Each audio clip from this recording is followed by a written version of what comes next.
अस्सलाम वालेकुम।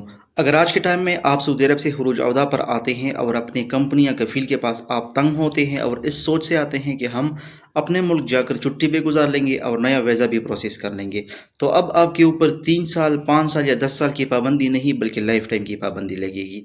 क्यों लगेगी?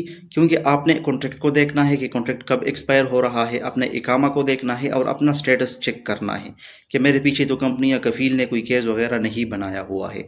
अगर आपके पीछे कोई केस वगैरह बन गया और फिर आप नया वीज़ा प्रोसेस करेंगे छुट्टी आकर, तो फिर आपके ऊपर लाइफ टाइम की पाबंदी लग सकती है। तो लिहाजा आपने अपने कॉन्ट्रैक्ट को देखना है कि कॉन्ट्रैक्ट में कितना टाइम बाकी है। मिसाल के तौर पर आप 6 महीने की छुट्टी पर आना चाहते हैं, तो जब आपके कॉन्ट्रैक्ट में 6 महीने बाकी रह जाए और इकामा में भी 6 महीने बाकी रह जाए, तो तब आपने अपना नया वीज़ा प्रोसेस करना है। यानी जब ये सब चीज़ें एक्सपायर हो जाए उसके बाद आपने अपना नया वीज़ा प्रोसेस करना है। अगर इस तरह आप नहीं करेंगे और आप नया वीज़ा जो है वो प्रोसेस करेंगे, तो आपके ऊपर लाइफ टाइम की पाबंदी लग सकती है।